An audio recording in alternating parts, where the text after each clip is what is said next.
Attends une seconde avant de reprendre ce que tu faisais. Ce que tu t'apprêtes à lire pourrait bien changer profondément ta manière de voir le monde dans lequel nous vivons. Pas dans 10 ans, pas dans 5 ans, maintenant. À cet instant précis, pendant que tes yeux parcourent ces lignes, quelque chose de majeur est en train de se produire. L'ordre mondial, tel qu'on le connaissait depuis presque 8 décennies, commence à se fissurer. Et pas lentement, pas progressivement, tout se joue en même temps, comme une immense structure dont on retire les piliers un à un, jusqu'au moment où tout s'effondre d'un seul bloc. Alors parlons-en clairement, sans détour, sans langage diplomatique inutile, parce que ce qui vient de se passer entre les États-Unis et l'Iran n'est pas simplement un accord de plus dans la longue histoire des tensions géopolitiques. C'est peut-être le moment charnière qui marquera la fin d'une époque.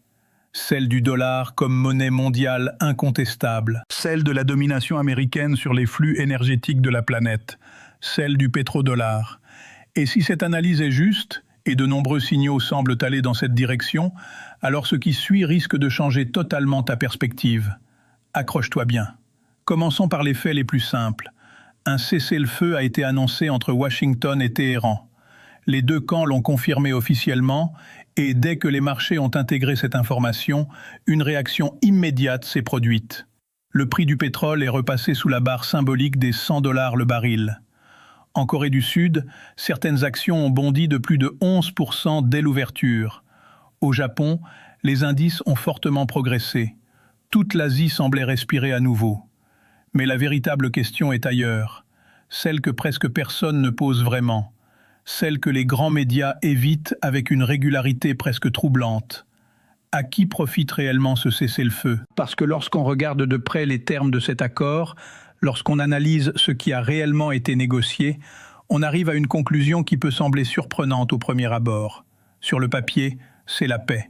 En réalité, selon plusieurs experts en géopolitique, cela pourrait ressembler davantage à une concession stratégique américaine soigneusement présentée comme une victoire diplomatique. Voilà ce que l'on sait aujourd'hui. L'Iran sort de cette séquence avec un contrôle renforcé sur le détroit d'Ormuz, ce passage maritime absolument vital par lequel transite près de 20% du pétrole mondial. Ce n'est pas un détail, ce n'est pas un symbole, c'est le cœur même de la circulation énergétique de la planète. Celui qui influence ce passage influence directement les marchés mondiaux. Celui qui contrôle ce passage détient une forme de pouvoir que peu de nations possèdent. Et dans ce cas précis, l'Iran ne se contente pas d'une position géographique avantageuse. Il transforme cette position en levier stratégique. Les déclarations récentes de responsables iraniens laissent entendre que la sécurisation du transit maritime pourrait dépendre d'une coordination directe avec les forces iraniennes. Dit autrement, le passage ne serait plus totalement neutre. Il pourrait devenir conditionnel, une sorte de péage géopolitique installé au centre de l'artère énergétique mondiale. Et là, une question devient essentielle. Dans quelle monnaie ce passage serait-il payé? C'est ici que tout devient encore plus intéressant, car il est peu probable que ce système repose uniquement sur le dollar américain. Depuis des années, l'Iran développe des alternatives en dehors du système financier occidental. Le yuan chinois, les accords bilatéraux en monnaie locale, certaines formes de règlements alternatifs, tout cela existe déjà. Chaque cargaison de pétrole qui passerait par Ormuz sans utiliser le dollar serait un signal fort. Chaque transaction réglée autrement qu'en devise américaine participerait, lentement mais sûrement, à l'érosion de la domination du billet vert. Et c'est précisément cela que beaucoup considèrent comme le véritable enjeu. Pas les missiles, pas les frappes spectaculaires, pas les déclarations politiques devant les caméras. Le vrai sujet, c'est la monnaie. Le vrai sujet, c'est qui contrôle le commerce énergétique mondial.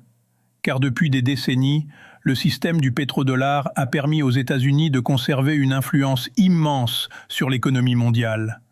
Le pétrole s'achète majoritairement en dollars. Cela oblige les pays à détenir des réserves en dollars. Cela renforce la demande mondiale pour la monnaie américaine. Et cela soutient mécaniquement la puissance économique de Washington. Mais si ce mécanisme commence à se fissurer, alors les conséquences peuvent être historiques. Regardons maintenant les exigences que l'Iran aurait mises sur la table pendant ces négociations. Plusieurs analystes évoquent des demandes extrêmement ambitieuses. Maintien du programme nucléaire civil sans nouvelles contraintes extérieures. Réduction significative de la présence militaire américaine dans la région. Garantie de non-agression avec la Russie et la Chine comme acteurs de stabilisation. Rien que cette idée est symboliquement puissante. Imaginer Moscou et Pékin comme garants d'un équilibre régional au Moyen-Orient montre à quel point le centre de gravité mondial est en train de bouger. Mais cela ne s'arrête pas là.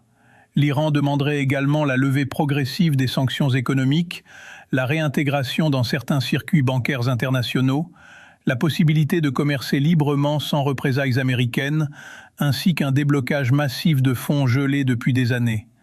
Et ces montants sont loin d'être symboliques. Plusieurs milliards de dollars sont encore bloqués dans différents pays. Si ces capitaux revenaient dans l'économie iranienne, cela représenterait une injection majeure. Mais surtout, cet argent ne repartirait probablement pas vers les marchés occidentaux. L'Iran a appris à construire des partenariats ailleurs, avec la Chine, avec la Russie, avec l'Inde, avec certains pays des BRICS. Ce serait donc un renforcement direct d'un écosystème économique parallèle au modèle occidental traditionnel. Et c'est là que la dimension globale apparaît clairement. Car ce conflit n'est pas isolé. Il s'inscrit dans une tendance beaucoup plus large, la dédollarisation progressive de l'économie mondiale. La Chine achète davantage d'énergie en yuan. La Russie a accéléré ses échanges hors dollar depuis les sanctions occidentales. L'Inde développe ses propres mécanismes bilatéraux. Les BRICS parlent ouvertement d'alternatives monétaires. Ce ne sont plus des hypothèses théoriques, ce sont des processus déjà en cours. Le détroit d'Ormuz devient alors bien plus qu'un simple point géographique. Il devient un symbole. Le symbole d'un monde qui cherche de nouvelles règles. Prenons un instant pour observer la position asiatique dans tout cela. La Chine et l'Inde absorbent à elles seules une quantité gigantesque de pétrole chaque jour. Leur intérêt est simple, sécuriser l'approvisionnement énergétique tout en réduisant leur dépendance au dollar. Si demain une partie croissante de ces échanges se fait en yuan, en roupies ou dans d'autres mécanismes de compensation régionale, alors la logique du système change profondément. Et cela nous ramène aux États-Unis. Car la puissance américaine ne repose pas uniquement sur son armée ou sa technologie. Elle repose aussi sur la confiance mondiale dans sa monnaie. Le dollar n'est pas juste un outil d'échange, c'est un pilier de la puissance stratégique américaine. Moins de pétrole facturé en dollars signifie moins de demande mondiale pour le dollar. Moins de demande signifie moins d'acheteurs pour la dette américaine. Et pour un pays dont le modèle économique repose en partie sur cette demande internationale constante, cela devient un défi majeur. Ajoutons à cela les fragilités internes, inflation persistante, taux d'intérêt élevés, création d'emplois privés qui ralentit, endettement colossal, pression politique intérieure, polarisation sociale. Tous ces éléments rendent le contexte plus sensible qu'il n'y paraît. C'est aussi pour cela que l'or revient au centre des stratégies. Les banques centrales achètent de l'or à un rythme impressionnant. Pourquoi? Parce que l'or reste une réserve de confiance quand l'incertitude augmente. Il ne dépend d'aucun gouvernement.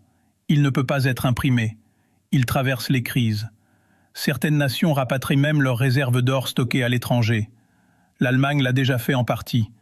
D'autres pays observent la même logique, reprendre le contrôle physique de leurs actifs stratégiques. Ce mouvement est discret, mais il est révélateur. Il montre que la confiance absolue dans l'ordre financier actuel n'est plus aussi solide qu'avant. Et pendant ce temps, de nouveaux centres financiers émergent. Singapour, Hong Kong, Shanghai, Dubaï. Ces hubs prennent de plus en plus d'importance dans la circulation mondiale des capitaux. Le monde ne bascule pas en une nuit. Il se réorganise progressivement, lentement, structurellement. Alors, faut-il parler de déclin américain? Pas si vite. Le dollar reste aujourd'hui la première monnaie de réserve mondiale. Les États-Unis restent la première puissance économique sur de nombreux indicateurs. Leur supériorité militaire demeure immense. Leur innovation technologique reste dominante dans plusieurs secteurs stratégiques. Un cessez-le-feu ne change pas tout du jour au lendemain. Mais ce qui change, ce sont les fondations invisibles, les habitudes, les flux, les dépendances, les alternatives. Et parfois, l'histoire ne bascule pas avec une explosion spectaculaire. Elle bascule avec des décisions silencieuses prises dans des bureaux fermés, dans des contrats énergétiques, dans des accords monétaires, dans des routes maritimes. C'est peut-être exactement ce que nous sommes en train de vivre. 2 lectures sont donc possibles. La première, il ne s'agit que d'une crise de plus. Une tension géopolitique parmi d'autres. Le système international absorbera le choc comme il l'a toujours fait. Le dollar restera dominant. Les États-Unis conserveront leur place centrale. Et dans quelques années, tout cela semblera exagéré. La seconde lecture est plus profonde. Elle considère que nous assistons au premier signe visible d'un changement structurel durable. Une transformation lente mais réelle de l'architecture financière mondiale. Une redistribution progressive du pouvoir économique global. Pas un effondrement brutal, une transition. Comme des plaques tectoniques qui bougent lentement avant que tout le paysage ne change. Et la vraie question devient alors celle-ci. Sommes-nous simplement spectateurs d'un épisode géopolitique de plus ou témoins du début d'un nouveau chapitre de l'histoire mondiale? Personne ne peut répondre avec certitude. Ce ne sont pas des prophéties, ce sont des tendances, des analyses, des signaux. Mais ignorer ces signaux serait une erreur, parce que comprendre le monde qui change, c'est aussi mieux se préparer à ce qui vient. Alors dis-moi, selon toi, ce cessez-le-feu représente-t-il une victoire stratégique ou une faiblesse américaine dissimulée? Assistons-nous réellement à une accélération de la dédollarisation mondiale? Le contrôle du détroit d'Ormuz change-t-il durablement les règles du jeu? Le débat mérite d'être posé, parce que derrière les titres de presse et les déclarations officielles, c'est peut-être l'équilibre même du monde qui est en train de se redessiner.